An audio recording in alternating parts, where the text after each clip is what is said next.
Pesantren adalah jantung pendidikan Islam di Indonesia. Tapi, bagaimana mereka bisa mandiri secara ekonomi dan berdaya secara pendidikan? Pemerintah melalui program Dana Abadi Pesantren hadir sebagai harapan. Tapi, apakah benar-benar sampai?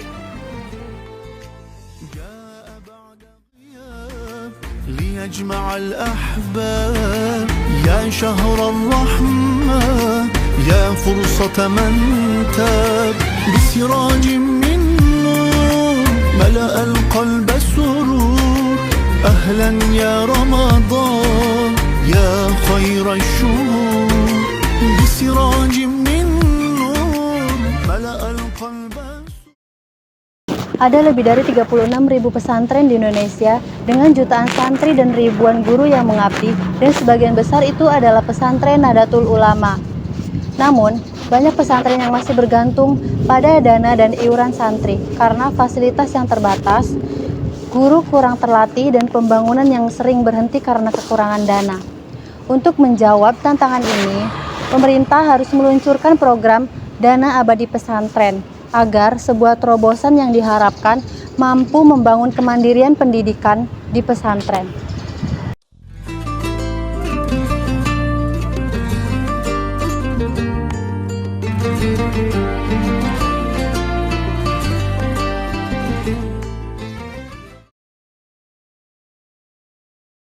Sebenarnya program dari Pak Jokowi jaga itu ada yang bilang dana abadi itu pesantren itu juga ada yang mainnya dengan dana LPDP, lembaga itu. Tapi sebenarnya saya juga pernah baca, saya juga waktu itu termasuk bukan itu saya masuk Yusuf Prabowo, jadi saya tahu tentang program itu.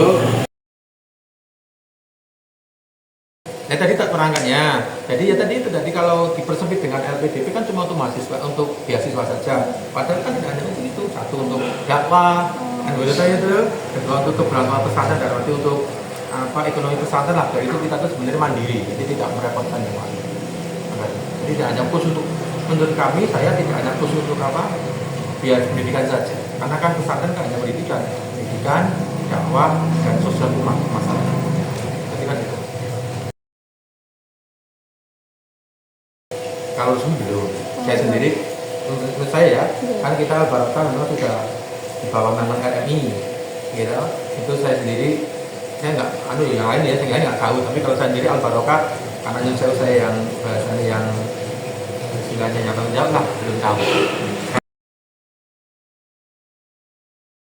Semoga dapat merata, karena kan di pesantren itu kan hampir 330.000 di Indonesia kalau salah itu hampir dari pesantren, dan semoga merata, tidak hanya di Indonesia di kantong-kantong gitu yang kita kan paham ya, karena ada ya kalau bisa merata. Jadi yang sudah dapat izin operasional pesantren kalau bisa saya juga mendapatkan, kalau bisa biar merata juga, harapannya itu.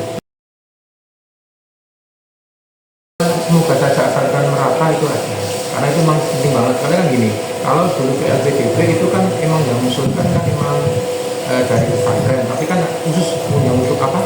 Untuk beasiswa saja. Nah, harapannya kalau diserahkan untuk pesantren, maksudnya di dalam pesantren, nanti kan tadi seperti masa yang terkuncian ini pengasuhan bisa lebih luasa. Wawancara kami mengungkapkan bahwa dana abadi pesantren belum sepenuhnya terjadi di lapangan. Informasi mengenai program tersebut memang sudah tersebar luas, tetapi dalam pengerjaannya memang belum merata.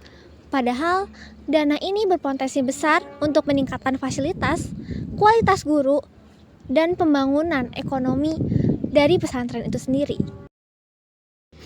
Kondisi ini menunjukkan bahwa program-program yang sudah direncanakan belum sepenuhnya memenuhi pondok-pondok pesantren Nahdliyah. Oleh karena itu, perlu adanya dampingan yang intensif agar pondok-pondok pesantren yang terpencil bisa merasakan kemanfaatan dari dana abadi tersebut.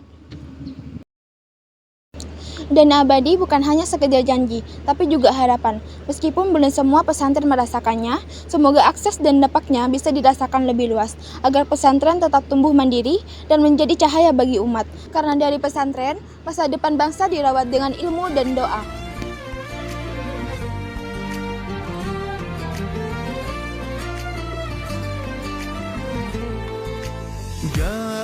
بعد غياب ليجمع الأحباب يا شهر الرحمة يا فرصة من تاب بسراج من نور ملأ القلب سرور أهلا يا رمضان يا خير الشهور بسراج من نور ملأ القلب سرور أهلا يا رمضان يا